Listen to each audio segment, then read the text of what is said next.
Assalamualaikum warahmatullahi wabarakatuh. Baik Waalaikumsalam pada pertemuan warahmatullahi wabarakatuh. baik pada pertemuan kelima ini pada mata kuliah pengauditan internal, kami dari kelompok 4 izin untuk mempresentasikan dari materi pada bab keempat yaitu survei pendahuluan. Sebelumnya kami beranggotakan Riki Ariandi, Viola Arbiavana, dan Widya. Pada bab 4 yaitu survei pendahuluan. Next.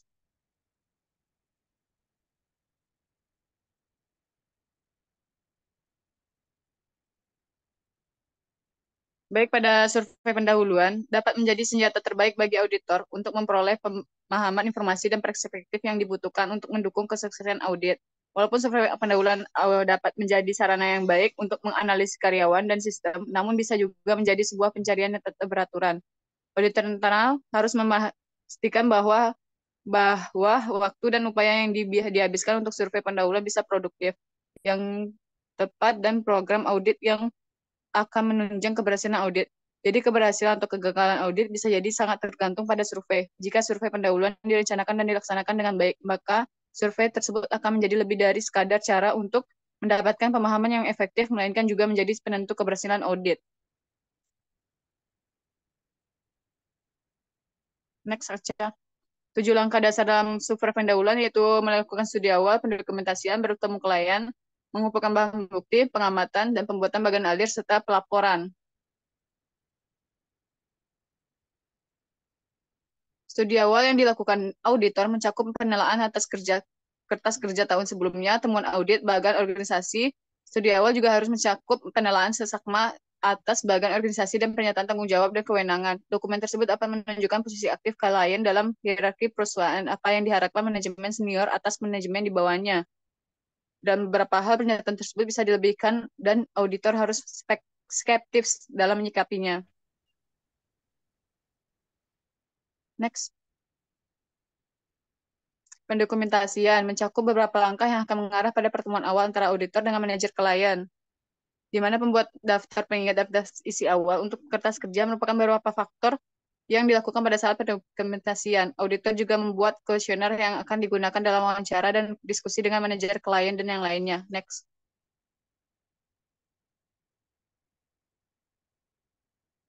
Ada di mana untuk satu daftar pengingat dan daftar isi serta pengurangan biaya. Next. Catatan kesan dan kuesioner. Next. Pada saat bertemu klien, yaitu pertemuan auditor internal dengan manajer klien, memberi peluang bagi auditor untuk menjelaskan tujuan dan pendekatan audit yang akan dilakukan. Dalam pembahasan dengan manajemen dan supervisor, auditor menjelaskan tujuan, sasaran, dan standar operasi serta risiko bawaannya. Auditor internal juga ingin mengenali gaya manajemen yang diterapkan, yang mana ada pertama mengatur jadwal pertemuan dan wawancara. Mengatur jadwal pertemuan, yaitu waktu dan tempat harus diatur terlebih dahulu, hindari kunjungan mendadak, serta eh, tidak ada hal-hal khusus seperti pemberitahuan terlebih dahulu lebih sopan dan akan dihargai serta tidak merugikan audien. Next. Lanjut aja ya, Ca. 6 langkah wawancara. 1. Lakukan persiapan. Jangan datang tanpa persiapan. Untuk tips wawancara, hindari pertanyaan menghakimi atau bias. Pastikan pesan disampaikan pada waktu yang tepat. Upayakan mencegah sikap bertahan dari klien. Hindari memberikan kesimpulan. Lakukan wawancara di tempat jauh dari kebisingan. Jangan terlalu banyak memuat informasi, serta perhatikan tanda non-verbal dan menjadi pendengar yang baik. Sebaiknya pertanyaan tersebut meminimalkan penolakan orang yang ditanya. Jangan mengarahkan orang yang ditanya seperti Anda mengunci gudang di malam hari, dan jangan ajukan pertanyaan menuduh, serta jangan mengajukan pertanyaan yang membutuhkan jawaban ya atau tidak. Next. Mengumpulkan bahan bukti, perencanaan, pengorganisasian, pengarahan, kontrol, dan hal-hal umum. Catatan untuk auditor tidak cukup hanya untuk mengumpulkan informasi secara mekanis, tapi juga harus memahami implikasinya jika ada masalah atau kelemahan signifikan, maka akan dimasukkan ke dalam program audit. Baik, untuk selanjutnya materi akan disampaikan oleh Widya. Waktu dan tempat disilakan. Yang pertama yaitu perencanaan. Tentukan tujuan aktivitas atau organisasi baik jangka panjang maupun jangka pendek. Dapatkan salinan kebijakan, arahan, dan juga prosedur. Dapatkan salinan anggaran. Tentukan proyek atau studi khusus yang tengah berlangsung. Tentukan apakah rencana untuk masa datang telah dibuat. Lalu tanyakan jika ada ide perbaikan yang belum direalisasikan. Dan kemudian, tentukan cara menetapkan sasaran dan siapa yang menetapkan atau yang membantu menetapkannya. Next. Selanjutnya, pengorganisasian. Dapatkan salinan bagan organisasi, salinan deskripsi jabatan, lalu tanyakan hubungan dengan organisasi lain, telaah tata letak fisik, catatan peralatan, serta lokasi dan kondisi aktiva. Tentukan perubahan organisasional, apa yang dilakukan akhir-akhir ini atau sejak audit terakhir. Dapatkan informasi mengenai otoritas yang didelegasikan dan tanggung jawab yang diemban. Dapatkan informasi mengenai lokasi, sifat, dan ukuran kantor cabang. Next, Cah. Selanjutnya yaitu pengarahan. Dapatkan salinan bagan organisasi, deskripsi jabatan, hubungan dengan organisasi lain, telaah tata letak fisik, catatan peralatan, serta lokasi dan kondisi aktiva. Tentukan perubahan organisasional apa yang dilakukan akhir ini. Dapatkan informasi mengenai otoritas yang didelegasikan, dan dapatkan informasi mengenai lokasi, sifat, dan ukuran kantor cabang.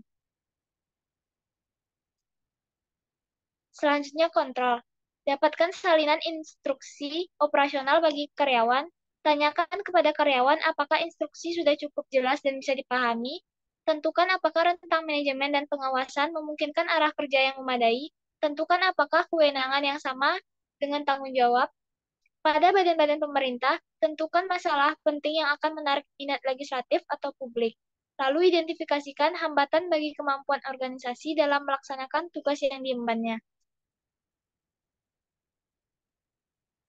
Yang terakhir yaitu pengamatan. Melalui pengamatan yang gigih dan tanya jawab yang cerdas, auditor internal mampu untuk menentukan tujuan, sasaran, dan standar, menilai kontrol untuk mencapai tujuan, mengevaluasi risiko, menentukan kontrol untuk meminimalkan risiko, membuat penentuan risiko secara statistik, dan menilai gaya manajemen. Yang pertama, tujuan, sasaran, dan standar. Auditor internal harus membedakan tujuan, sasaran, dan standar. Tujuan berarti sesuatu yang dilontarkan sebelum atau berpikiran, yaitu sesuatu yang ditujukan, tujuan atau akhir. Di sisi lain, sasaran berarti tonggak. Hal ini seperti tonggak yang dipancangkan di lapangan bermain untuk melontarkan suatu objek di antara dua titik. Standar bersifat otoritatif. Standar memberikan tingkat pencapaian, target yang telah ditetapkan sebelumnya, atau ukuran kecukupan untuk beberapa tujuan.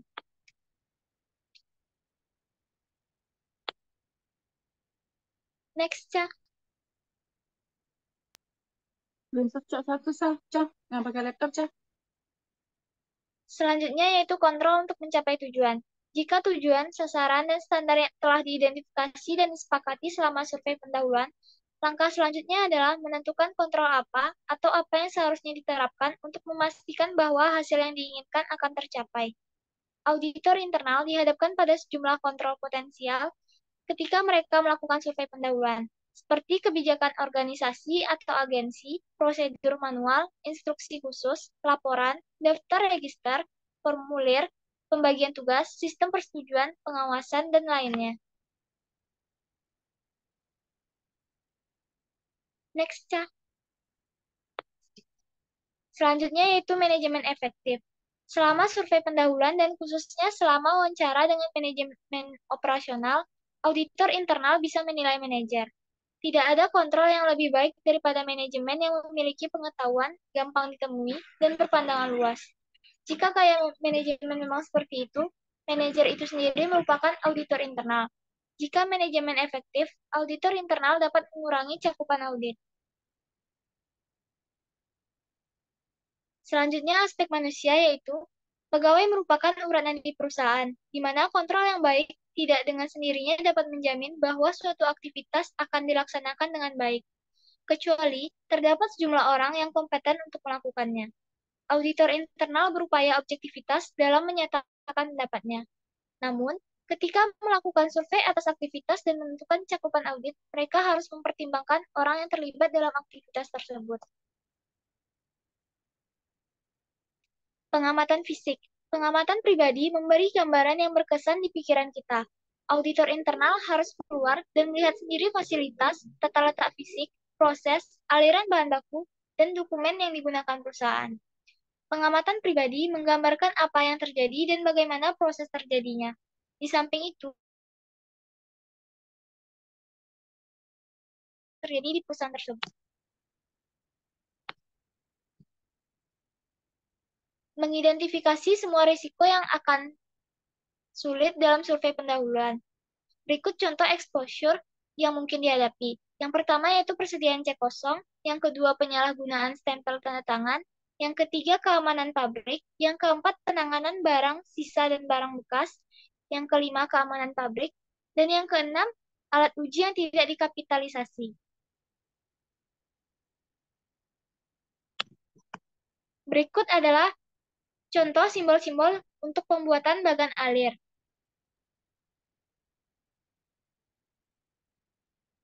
Materi selanjutnya akan dibacakan oleh Ricky.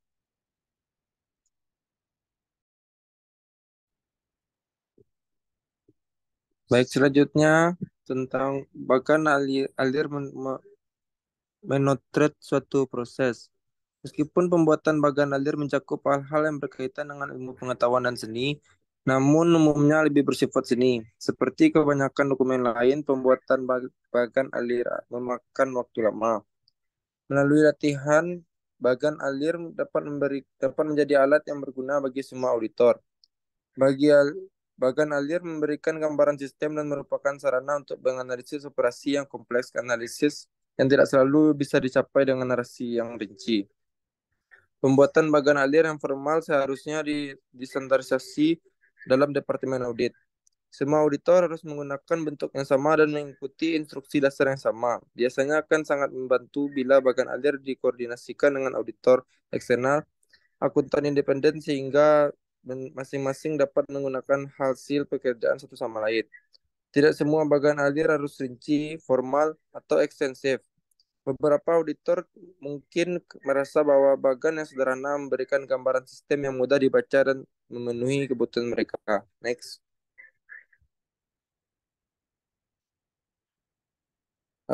Selanjutnya pelaporan. Survei yang dilakukan dengan baik biasanya menghasilkan sejumlah informasi yang bermanfaat. Data yang dikumpulkan dapat mengidentifikasi hal-hal penting dan masalah yang ada serta membantu auditor memutuskan apakah pemeriksaan dilanjutkan diperlukan. Pada saat yang sama, kebanyakan auditor internal merasa perlu menerbitkan laporan audit walaupun hanya survei yang dilakukan.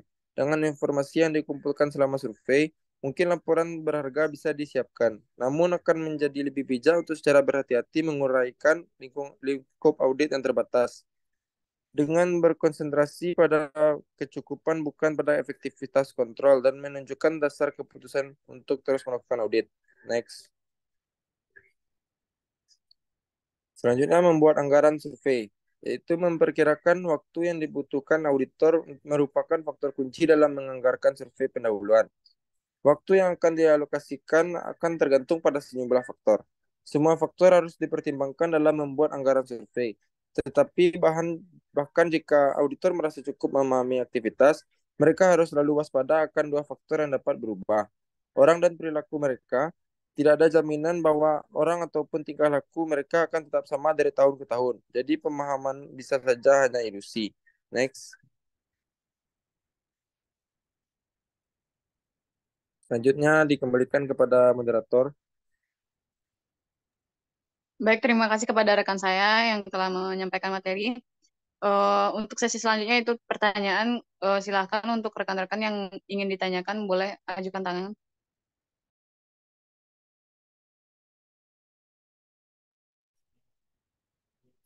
Izin bertanya Ya, silahkan Saudari Salsal. baiklah, pada halaman buku di halaman 189 itu dijelaskan tentang kontrol risiko. di mana ketika auditor internal telah mengenali risiko, mereka harus mencari kontrol yang dirancang untuk menghadapinya. Kontrol yang tidak memadai atau tidak efektif harus dihasilkan dengan secara harus didiskusikan dengan manajer. Jika kesepakatan tentang tindakan perbaikan dicapai dan tindakan perbaikan yang memadai diambil, upaya auditor selanjutnya akan lebih mudah. Namun jika manajer tidak bisa diyakini dan membutuhkan bukti bahwa risiko tersebut memang ada dan kontrol memang lemah, auditor harus melakukan program pengujian proof for safe, bukan pengujian berdasarkan sampel untuk mendukung bukti yang signifikasi risiko. Pertanyaannya adalah, apa itu program pengujian persuasif di mana dijelaskan bukan pengujian berdasarkan sampel, lalu berdasarkan apa? Jelaskan.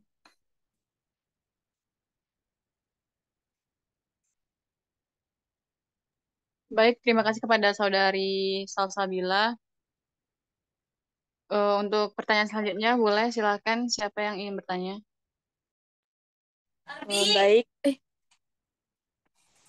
baik izin bertanya kepada kelompok penyaji. Silahkan.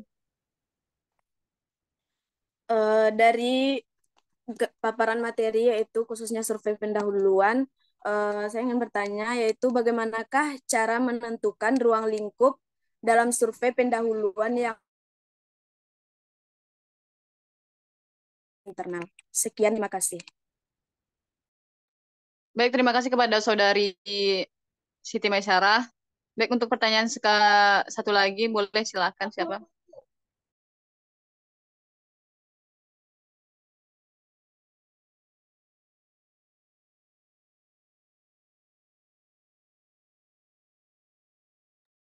Apakah masih ada yang bertanya?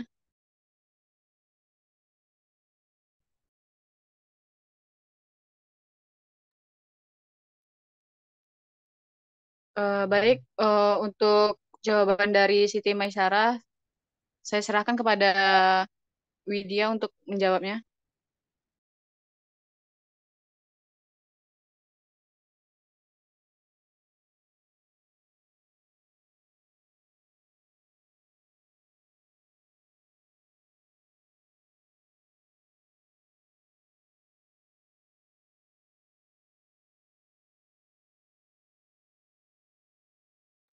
Baik, saya akan menjawab dari pertanyaan dari Siti Maisyarah, di mana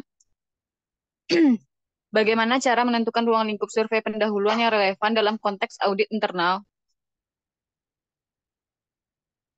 Dalam menentukan ruang lingkup survei pendahuluan yang relevan dalam konteks audit internal, melibatkan beberapa langkah penting. Yang pertama yaitu identifikasi tujuan audit, di mana tentukan tujuan utama dari audit internal yang akan dilakukan.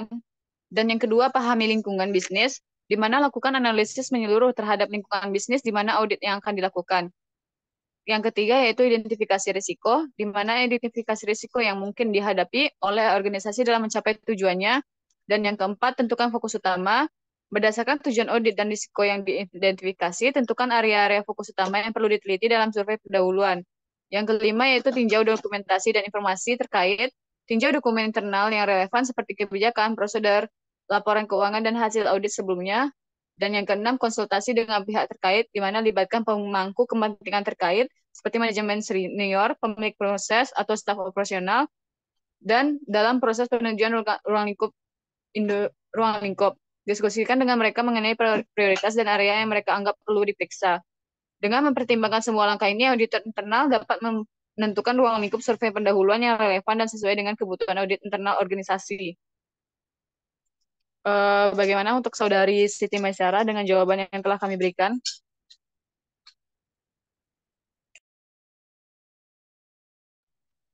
Baik, terima kasih jawaban dari kelompok. Saya cukup mengerti. Sekian, terima kasih.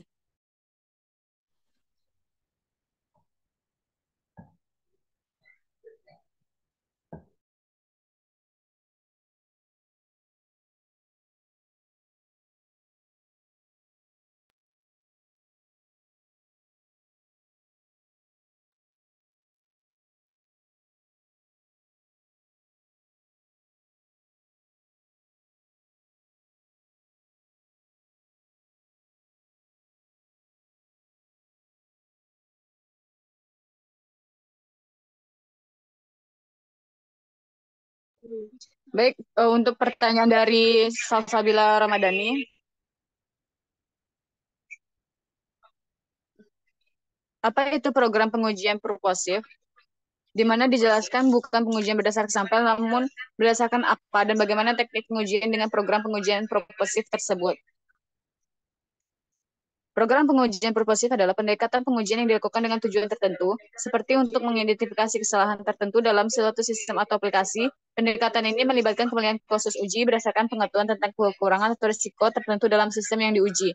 Hal ini bertentangan dengan pendekatan pengujian acak, di mana kasus uji dipilih secara acak tanpa memperhatikan tujuan spesifik pengujian. Dengan menggunakan pendekatan pengujian purposif, pengujian dapat lebih efisien dan efektif dalam menemukan masalah atau kesalahan yang spesifik dalam suatu sistem. Program pengujian persuasif didasarkan pada pemilihan sampel yang tidak acak, tetapi dipilih secara sengaja berdasarkan karakteristik tertentu yang dianggap penting untuk tujuan pengujian. Metode ini memungkinkan pengujian untuk difokuskan pada area yang dianggap memiliki risiko atau penting dalam penilaian internal. Bagaimana teknik pengujian purposif? Terdapat beberapa teknik yang dapat digunakan dalam pengujian purposif, antara lain yaitu pengujian fungsional, non-fungsional, serta pengujian regresi, dan keempat, pengajuan kasus ekstrim, pengujian batas, pengujian pengguna akhir, pengujian keamanan. Dengan menggunakan berbagai teknik ini, pengujian purposif dapat membantu atau mengidentifikasi dan memperbaiki kesalahan atau kekurangan dalam aplikasi atau sistem sebelum mereka mempengaruhi pengguna akhir.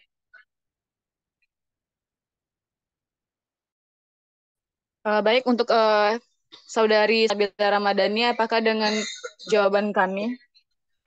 Baik, terima kasih kepada kelompok 4 atas jawabannya. Saya sangat puas. Sekian, terima kasih. Untuk rekan yang lain, bagaimana? Ada apa? Ada pertanyaan? Dia silakan kepada rekan yang ingin bertanya.